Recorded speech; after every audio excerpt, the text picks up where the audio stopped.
सुनिए डॉक्टर श्याम सुंदर पराशर जी की अनमोल कथा। इस कथा में आप लोग शरणागत का महत्व समझेंगे, तो ध्यान से सुनिए। श्री राधे राधे। जो श्रोत्रिय ब्रह्मनिष्ठ सदगुरु हों, उनकी शरण में हाथ में समिधा लेकर के जाए। काय के लिए जाए? तद विज्ञानार्थम, उस परम तत्व को जानने के लिए। समिधा लेके क्यों जाए? समिधा माने लकड़ी। लकड़ी जिसके हाथ में होती है उसकी होती है। वो उस लकड़ी से किसी को मारे पीटे, उस लकड़ी को चूल्हे में जलावे, वो लकड़ी को अपना अवलंब बनावे, वो चाहे तो लकड़ी को छांट बीट करके बढ़िया कोई खिलौना बनावे, मेज कुर्सी टेबल बनावे। लकड़ी के बहुत सारे उपयोग हैं, परंतु वो लकड़ी जिसकी है उसके ऊपर निर्भर है कि वो उसका क्या उपयोग करेगा। ऐसे गुरुदेव के चरणों में समिधा लेकर के जाके साष्टांग प्रणाम करने का मतलब क्या है कि अब हमने अपने आप को पूरी तरह आपको समर्पित कर दिया। अब आप जैसे चाहो हमारा निर्माण करो, निर्माण करो या निर्वाण करो, जो आपकी मर्जी हो सो करो। हमारा अब कोई अपने ऊपर अधिकार नहीं रहा, हमने सारा अधिकार आपको समर्पित कर दिया। इसका नाम शरणागति है। तो जब एक जीव परमात्मा को पूरी तरह समर्पण कर चुका है तो फिर उसे अपनी चिंता करने की क्या जरूरत है? एक कन्या का जब विवाह होता है, पति उसका पाणी ग्रहण कर लेता है, उसके बाद कन्या की सारी जिम्मेवारी उसके हाथ में होती है जिसने पाणी ग्रहण किया है, हाथ पकड़ा है। उसका भरण पोषण सब प्रकार से रक्षण आदि वही करेगा, इसलिए उसका नाम पति है। पाति रक्षति इति पति, सब प्रकार से रक्षा करता है, जिम्मेवारी। एक साधारण सांसारिक पुरुष भी जब अपनी भार्या का पाणी ग्रहण करने के बाद पूरी जिम्मेवारी निभाने का के लिए कटिबद्ध हो जाता है, वो जगतपति है। उन जगतपति को आपने अपना हाथ पकड़ा दिया, समर्पण कर दिया, फिर अभी आप अपनी चिंता कर रहे हैं। एक चक्रवर्ती सम्राट ने यदि किसी बनचरी भीलिनी जो जंगल में घूमती है और उसका मन मुग्ध हो गया, उसने उसको अपनी भार्या मना लिया, पाणी ग्रहण कर लिया, तो कल तक वो बनचरी थी, जंगल में घूमती फिरती थी, पर एक बार सम्राट की धर्मपत्नी बन करके जब बैठ गई तो अब बड़े से बड़े अधिकारियों की हिम्मत नहीं जो उसकी तरफ आंख उठा के भी देख पाए, क्योंकि अब वो महारानी हो गई है, पटरानी हो गई है, अब साधारण नहीं रही। साधारण तभी तक थी जब तक पाणी ग्रहण नहीं हुआ था सम्राट के द्वारा। तो सम्राट की पत्नी को भी कोई नहीं देख सकता। आपने तो अपने आप को जगतपति के शरण में समर्पित किया है। तो पाताल भूतलभ्योमश्चारण छद्मचारिण न द्रष्टुमपि सत्तास्ते रक्षितम राम नाम भी।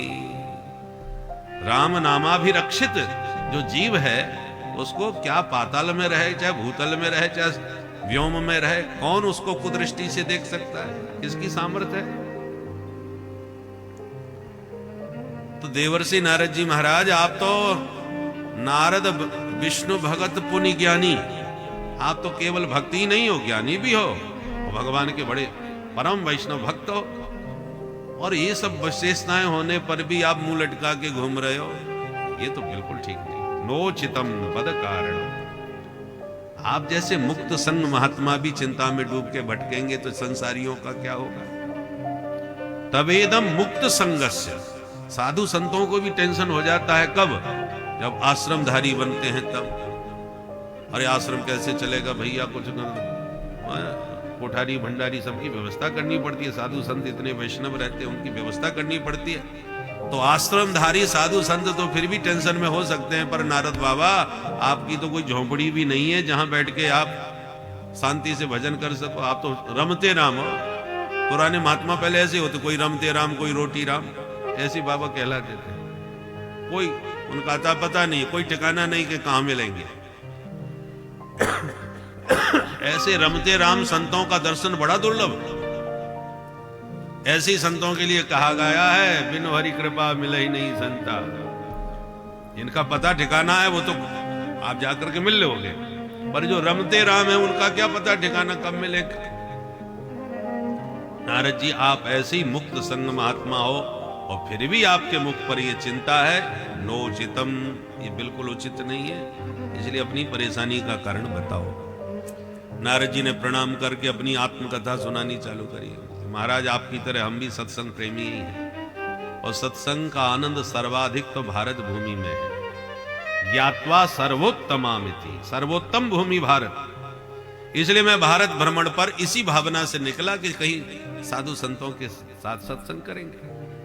और भारत में मैं सारे तीर्थों में घूमा महाराज, पुष्करम च प्रयागम च काशीम गोदावरीम तथा हरिक्षेत्रम कुरुक्षेत्रम श्रीरंगम सेतु बंधनम एवमादिषु तीर्थेषु भ्रममाण इतस्तत ना पश्यम कुत्रचिच्छरम मन संतोषकारकम।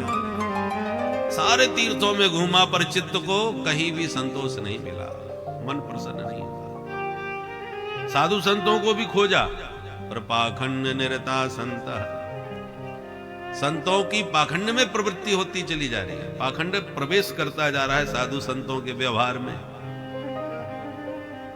बोलो जय सिया राम। जय श्री राम। पाखंड का अर्थ क्या है? पापस्य खंड, जो पाप का ही एक खंड है,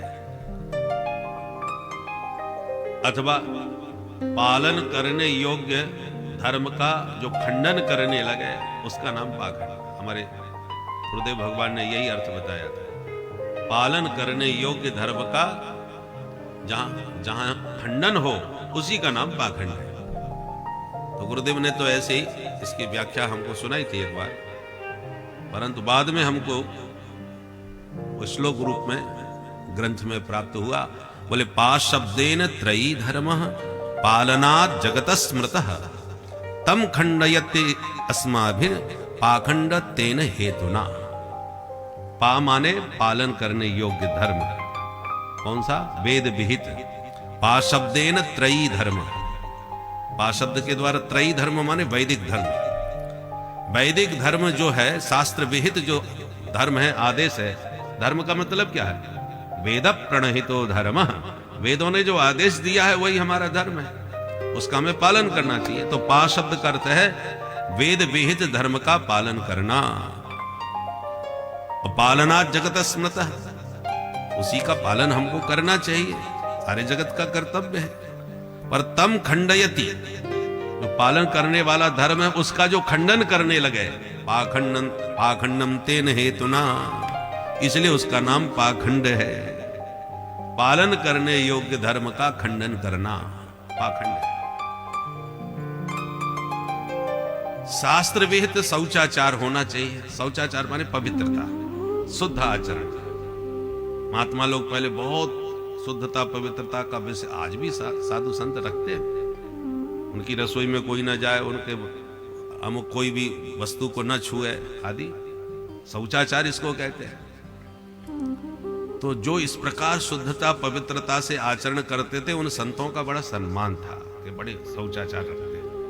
आजकल अर्थ बदल गया।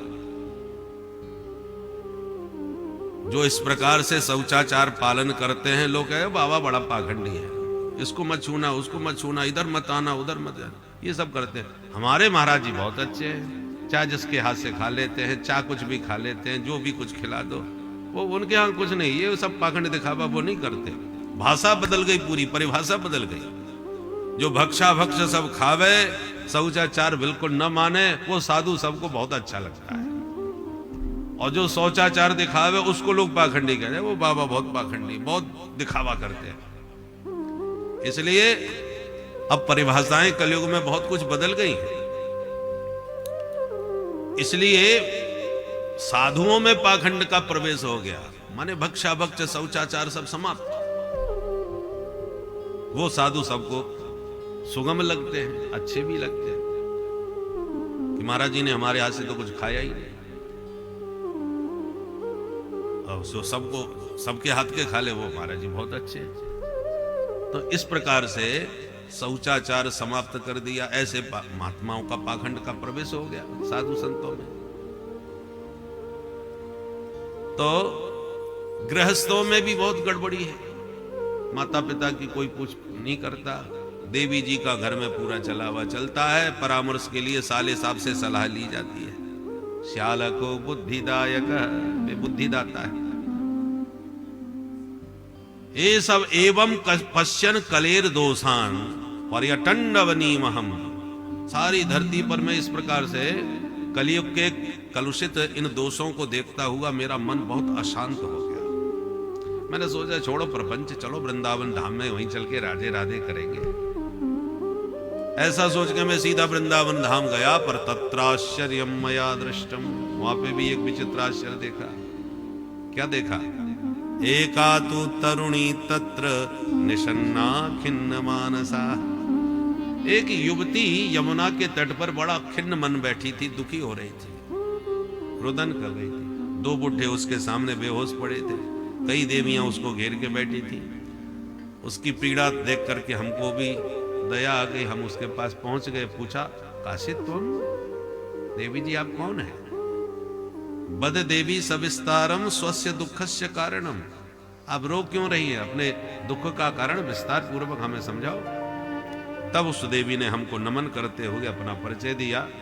अहम भक्ति रीति ख्याता इमौ में तनयौ मतौ ज्ञान वैराग्य नामानौ काल योगे न जर्जरौ।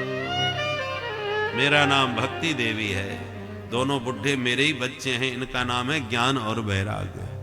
अब नारद जी आंखें फाड़ के देखें, 20 वर्ष की माता जी और 90 साल के बेटा कैसे हो गए? ये तुम्हारे बच्चे हैं? बोले हाँ, इसलिए तो रो रही हूं, बच्चे बुढ़े हो गए। मैं दक्षिण में पैदा हुई, कर्नाटक में बड़ी भई, महाराष्ट्र में पली, पर पाखंडियों के कई प्रदेशों में पहुंचकर बहुत परेशान हुई और बच्चों को लेके भटकती भटकती जैसी वृंदावन में कदम रखा तो जाता हम तरुणी। इस भूमि पर कदम रखते ही मैं तरुणी हो गई और बच्चे दोनों बेहोश पड़े, एकदम जर्जरित हो गए। बकवत पलितौ, बगुले की तरह पूरा शरीर सफेद पड़ गया इनका, शरीर में रक्त नहीं रहा। इनकी ये दशा देख करके दुखी हूं और मेरे बच्चे यहां स्वस्थ नहीं हुए तो इदम स्थानम परित्यज्य विदेशम गम्यते मया।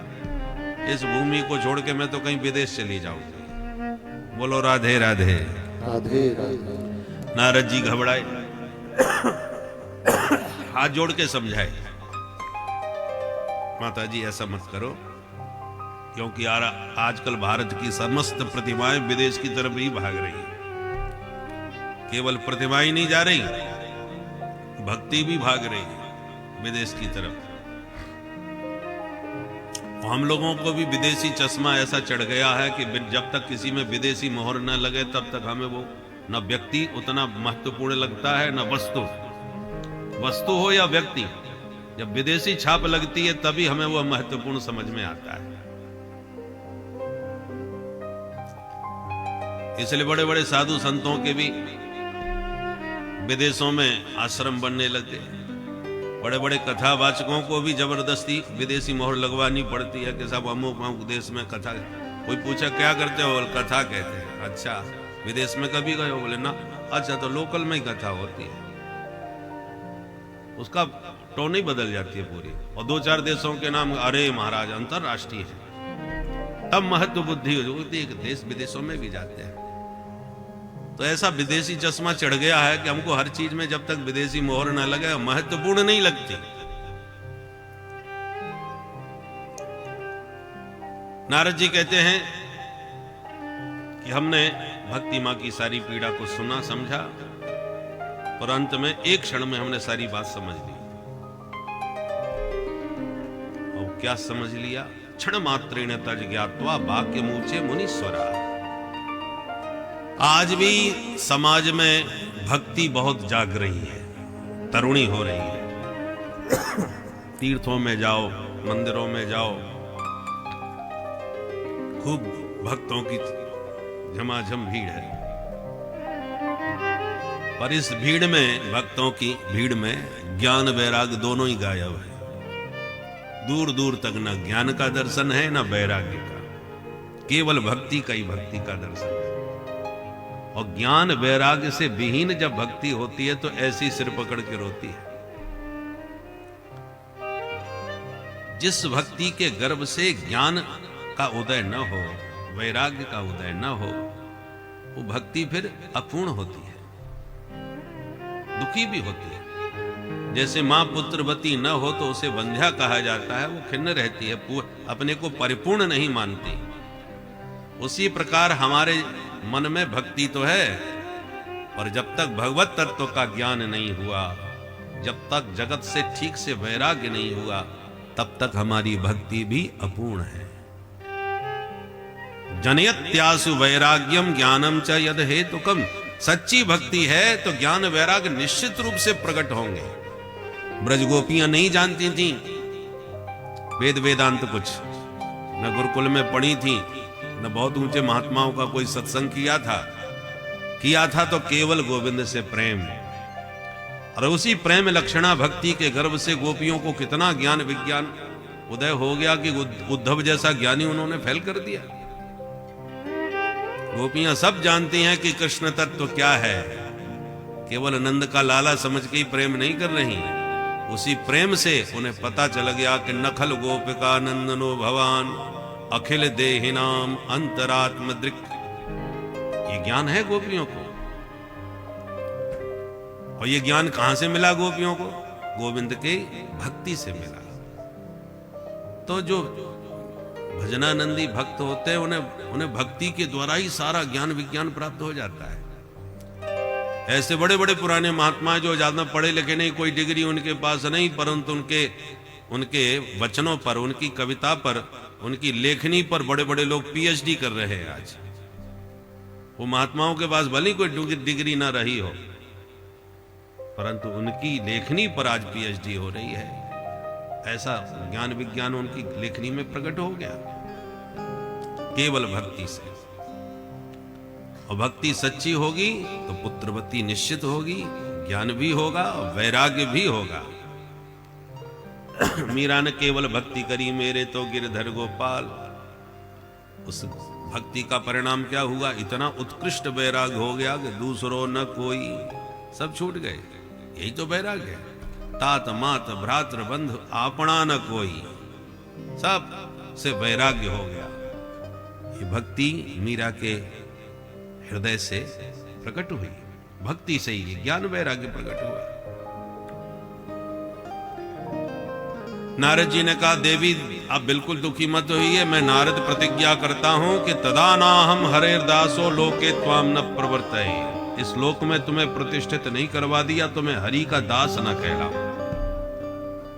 ये सुन के तो भक्ति मां गदगद हो गई, प्रमुदित हो गई, नारद जी की स्तुति करने लग गई।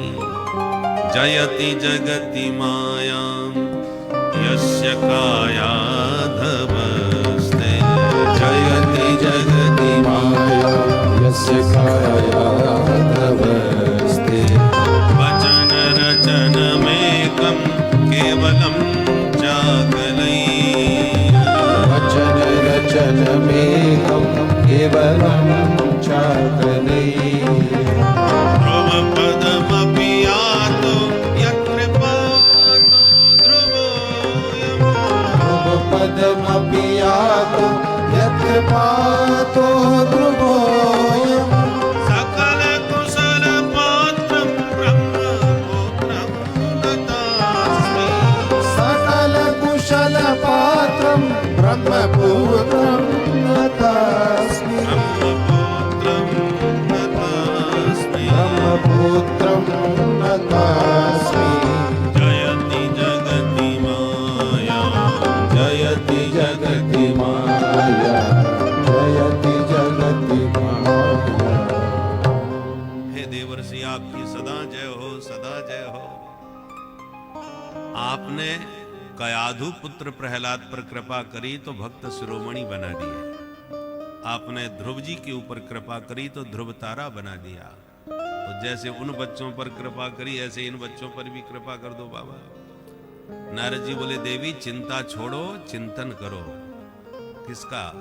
श्री कृष्ण चरणाम भोजम स्मर दुखम गमिष्यति।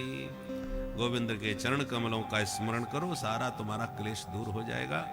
और यूं कह के नारद जी ने ज्ञान वैराग्य को जगाने के लिए वेद वेदांत भगवत गीता आदि का पाठ किया। सुनकर के थोड़ी चेतना दोनों में आई, आंख खोल के दोनों ने देखा और अगले क्षण फिर आंख बंद करके मूर्छा में चले गए। अब नारद जी टेंशन में चले गए, इतना हैवी डोज दिया फिर भी कोई फायदा नहीं हुआ। अब मेरे पास तो इससे ज्यादा बढ़िया कोई दवा है ही नहीं। चिंता में पड़ गए तो व्योम वाणी तदैवा भून मार से खिद्यताम इति आकाशवाणी हो गई। नारद जी परेशान मत होइए, उद्यमः सफलस्तेयम भविष्यति न संशय। आपका उद्यम निश्चित रूप से सफल होगा, इसमें कोई संदेह नहीं है। नारद जी बोले पर सफलता तो कहीं दिखाई नहीं पड़ रही, मैं कैसे मानूं सफल हो जाऊंगा? मुझे क्या करना पड़ेगा सफलता के लिए? आकाशवाणी ने कहा ए तदर्थम तो सत्कर्म सुरर से त्वम समाचर। हे सुरर्षि, आपको इनके लिए सत्कर्म करना पड़ेगा। नारद जी बोले धन्य है, तो इतनी देर से हम कर क्या रहे थे? बढ़िया वेद वेदांत गीता सब सुना रहे थे, ये क्या सत्कर्म नहीं है? कौन सा सत्कर्म करूं आप ही बताओ। आकाशवाणी ने कहा संतों से पूछो, संत बताएंगे।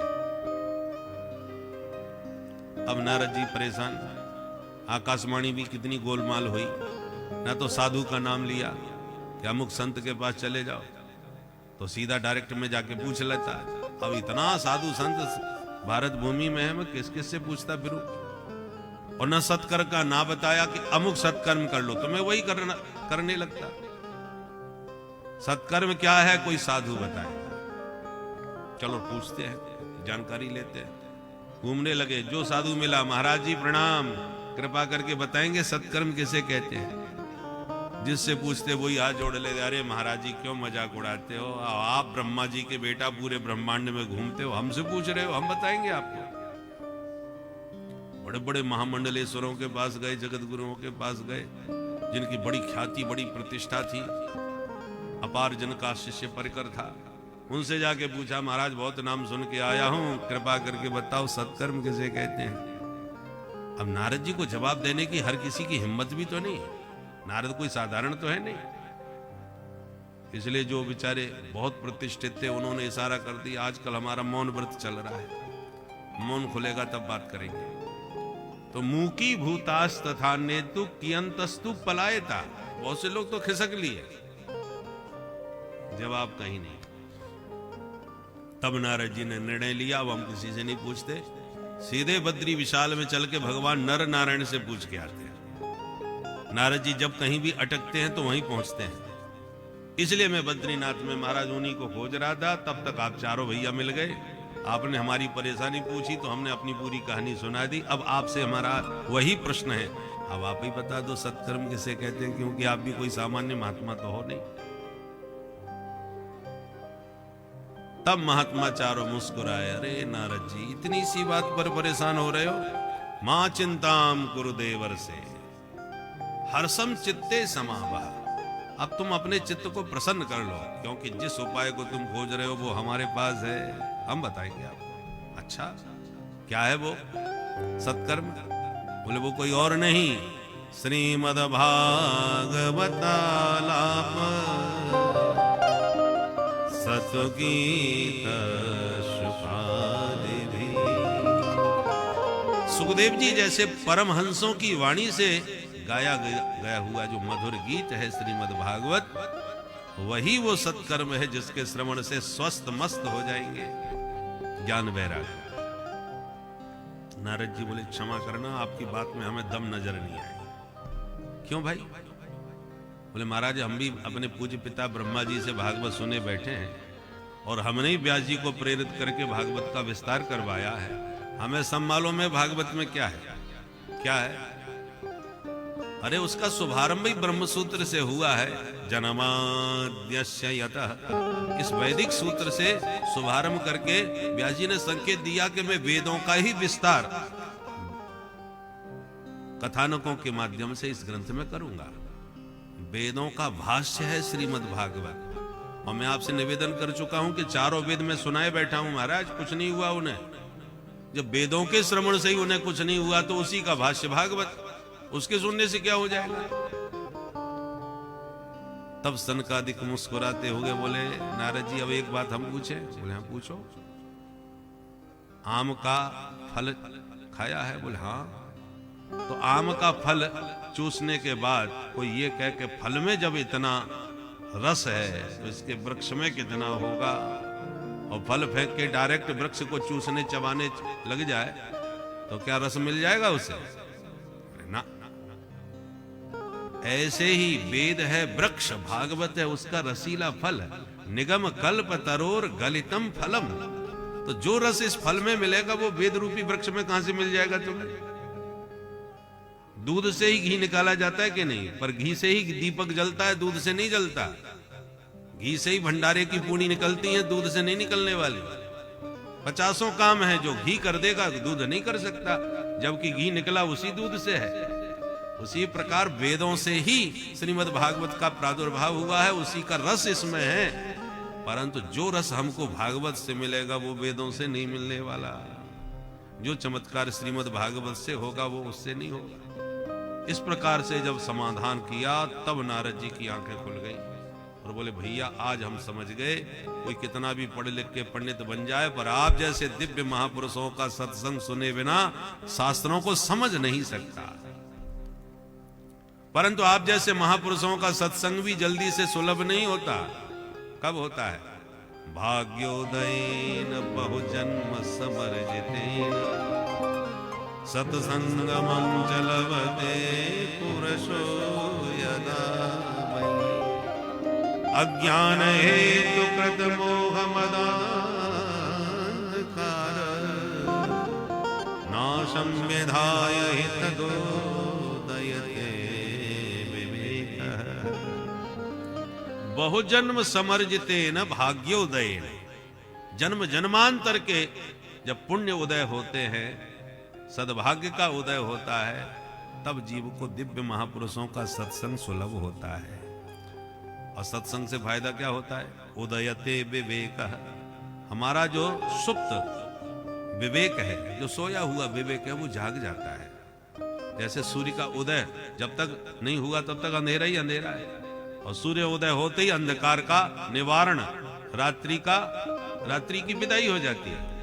उसी प्रकार जन्म जन्मांतर से हम मोह की निशा में और अज्ञान के अंधकार में आवृत हैं, परंतु जब सत्संग के श्रवण से हमारे विवेक का सूर्य जागृत होता है तो मोह की निशा भी मिट जाती है, अज्ञान का अंधकार भी विध्वंस हो जाता है।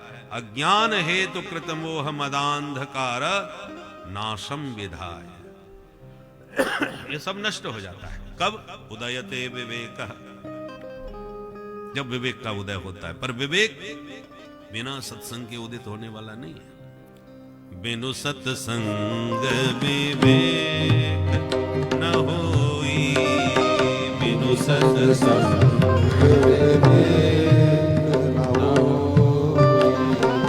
बिनु सत्संग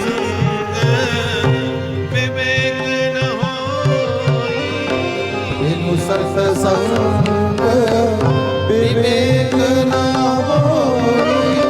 राम कृपा बिनु सुलभ न सोई, राम कृपा बिनु सुलभ न सोई। राम कृपा बिनु सुलभ न सोई, राम कृपा बिनु सुलभ न सोई। बिनु सत्संग विवेक न होई, बिनु सत्संग विवेक, सत्संग विवेक, सत्संग विवेक। सब संशय भ्रम नारद जी के दूर हो गए और कहा, भगवान अब तो मुझे एक बार आपके श्री मुख से भागवत सुननी है। सनकादिक बोले, हम तो इसीलिए घूम रहे थे कि वो सुनावे या सुन ले। सत्संग ऐसे ही होता है, कुछ तुम सुनाओ कुछ हम सुनाए। तो कहाँ सुनाओगे? बोले चलो गंगा जी के किनारे हरिद्वार में। तो बद्रीनाथ से उतर के हरिद्वार में आ गए। ऋषि महर्षियों को पता चला कि नारद जी कथा करवा रहे हैं। किनसे? बोले सनकादिकों से। अरे भाई तब तो जोरदार कथा होगी, क्योंकि श्रोता वक्ता ज्ञान निधि दोनों ही जबरदस्त है। तो उमड़ पड़ा श्रोता समुदाय। कौन कौन आए? भृगुर वसिष्ठश्च वनश्च गौतमो मेधातिथिर्देवल देवरातो रामस्तथा गाधिसुतश्च साकलो मृकण्ड पुत्रात्रिज पिप्पलादाः योगेश्वरौ व्यास पराशरौ च छाया सुको जाजल जन्म मुख्या सर्वेभ्यमी मुनिगणा सह पुत्र शिष्या स्वस्त्रीभिरायरति प्रणयेन युक्ता। ये सब महात्माओं के नाम गिनाए। सब दिग्गज महात्मा उपस्थित हो गए गंगा किनारे हरिद्वार में। और जैसे ही सनकादिकों ने भागवत का महात्म सुनाना प्रारंभ किया, सदा सेव्या श्रीमद् भागवती कथा यस्या श्रवण मात्रेण हरिश्चित्तम समाश्रय। भगवान की कथा हर समय सदैव श्रवणीय है। दिनानाम नियमो नास्ति। अमुक समय में हो, हर की कथा का कोई मुहूर्त की जरूरत नहीं है। पर ये कौन कह रहे हैं? सनकादिक कह रहे हैं। किससे कह रहे हैं? नारद जी से। ना नारद जी को शादी विवाह या बेटा बेटी बिहानी, ना उनका कोई मनोरथ है। तो ऐसे विरक्त साधु संतों के लिए सदा सेव्या है। फिर आगे कहा मुहूर्तम प्रक्षयतनता। जब विधि बताई तो बोले मुहूर्त पूछवाना चाहिए। तो मुहूर्त किसके लिए? बोले घर गृहस्थी वालों के लिए। महाराज बहू के बेटा हो जाए तो भागवत करवा देंगे। जब मनोरथ की सिद्धि के लिए हो तब मुहूर्त होना चाहिए। और साधु संतों के लिए तो एक हमारे पूज्य सरकार रात के 2 बजे जग गए, नींद खुल गई। तो जो सेवा में थे उनसे कहा कि भाई कुछ भगवान की कथा सुनाओ। कथा के परम रसिक थे, हम जब भी पहुंचते थे कुछ सुनाओ। बोले सरकार इस समय 2 बज रहे हैं रात के। तो स्वामी जी बोले क्यों 2 बजे कथा सुनना निषिद्ध है क्या? मुहूर्त नहीं होता क्या? अरे कथा के लिए तो जब मन हो तब सुनो। सदा सेव्या सदा सेव्या। रात के 2 बजे ही नींद खोली तो कथा सुनने लगे। तो जो कथा रसिक जन है उनके लिए मुहूर्त की जरूरत नहीं होती, वो कभी भी सुने, उनके लिए है। कथा का महात्म गान कर रहे थे कि अचानक चमत्कार हो गया। भक्ति सुतौ तौ तरुणौ गृहीत्वा प्रेमैकरूपा सहसा विरासी। भक्ति सुतौ तौ तरुणौ गृहीत्वा प्रेमैकरूपा सहसा विरासी। श्री कृष्ण गोविंद हरे मुरारे नाथेति नामानि मुहुर्पदन्ति। श्री कृष्ण गोविंद हरे मुरारे नाथेति नामानि हरि बोल।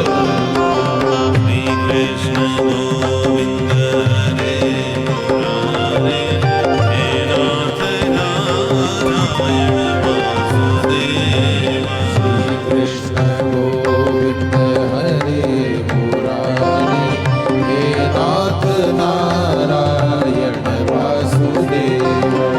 हे नाथ नारायण वासुदेव। हे नाथ नारायण वासुदेव। हे नाथ नारायण वासुदेव। हे नाथ नारायण वासुदेव। जय जय श्री कृष्ण गोविंद हरे मुरारे हे नाथ नारायण वासुदेव।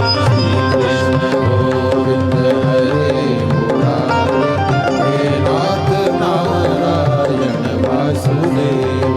हे नाथ नारायण वासुदेव। हे नाथ नारायण वासुदेव। बोल भक्ति महारानी की जय।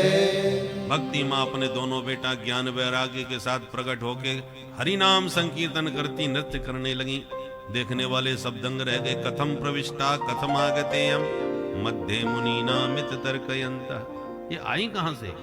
सनकादिक बोले जहां भगवान की मंगलमयी मधुर कथा होती है, कथा के अर्थ से ही भक्ति प्रकट हो जाती है ज्ञान वैराग्य के साथ। कहां बैठूं महाराज? भक्ति माँ ने पूछा। सनकादिक बोले निरंतरम वैष्णव मानसानी। ये जितने वैष्णव भक्त श्रोता बैठे इन सबके मन मानस में जाके बैठ जाओ। जिसके हृदय में भक्ति बैठ जाती है उसको भगवान का पीछा नहीं करना पड़ता, भगवान उसके पीछे पड़े रहते हैं। भगवान बिन बुलाए उसके हृदय में आके अपना डेरा जमा लेते हैं। भक्ति होनी चाहिए हृदय में, फिर भगवान तो बिन बुलाए आ जाते हैं। इसलिए गोस्वामी तुलसीदास जी महाराज ने भगवान से कुछ नहीं मांगा। नान्या स्पृहा रघुपते हृदय स्मदीये, अस्मदीये हृदय न अन्य स्पृहा। मेरे हृदय में किसी भी प्रकार की कोई इच्छा कोई कामना नहीं है। नान्या स्पृहा रघुपते हृदय स्मदीये। भगवान बोले बिल्कुल सही कह रहे हो कि ऊपरी मन से। बोले सत्यम वदामि, बोले एकदम पक्का। बोले विश्वास नहीं होता तो भगवान अखिलांतरात्मा, आप समस्त देहधारियों के अंतर्यामी तो हो ही हो, तो सबके भीतर हो तो मेरे भीतर भी हो। तो आप ही भीतर घुस के देख लो कि मैं भीतर से बोल रहा हूं कि बाहर से। सत्यम वदामि च भवान अखिलांतरात्मा। अच्छा तो चाहते क्या हो? बोले भक्तिम प्रयक्ष, केवल अपनी भक्ति दे दो। कौन सी? निर्भरा भक्तिम प्रयक्ष रघुपुंगव निर्भराम में। हे रघुपुंगव, आप रघुकुल शिरोमणि हैं और रघुवंश की मर्यादा है, एक बार वचन दिया तो पीछे नहीं हटते। जिसको देते हैं तो पूरे मन से देते हैं। तो आप तो रघुपुंगव हैं, इसलिए मुझे देना चाहते तो अपनी केवल चरण कमलों की भक्ति दे दो। भक्ति लेके करोगे क्या? बोले कामादि दोष रहितम गुरु मानसम च। मैंने बहुत कोशिश करी, ये काम क्रोध लोभ मोह मेरे से तो भागे नहीं जाते। आपकी भक्ति आएगी तो अपने आप भग जाएंगे, मुझे भगाना नहीं पड़ेगा। भैया घर आंगन को सजाना माताएं जानती हैं, पुरुष लोग उतना नहीं जानते। बोले आपकी प्राण प्रिया भक्ति जब पधारेंगी तो ये भवन में जितना कूड़ा करकट ऊट पटांग है वो सब बाहर निकाल के फेंक देंगी, अंतःकरण को निर्मल कर देंगी, पावन कर देंगी। वो अंतःकरण का भवन जब पावन हो जाएगा और वो स्वयं श्रृंगार करके विराजमान हो जाएंगी, फिर आपको बुलाने की जरूरत थोड़ी है। आप बिन बुलाए अपने आप घर में भागे चले जाओगे। तो या हुतस्तु भगवान यात नीच गृहे स्वपी। भगवान भक्ति जहां पहुंच जाती है वहां भगवान बिन बुलाए आ जाते हैं। भक्ति बुलाती है। इसलिए भक्ति को कहा कि तुम सबके मन मानस में विराजमान हो जाओ। नारद जी बड़े प्रसन्न। बोले महाराज प्रत्यक्ष देख लिया,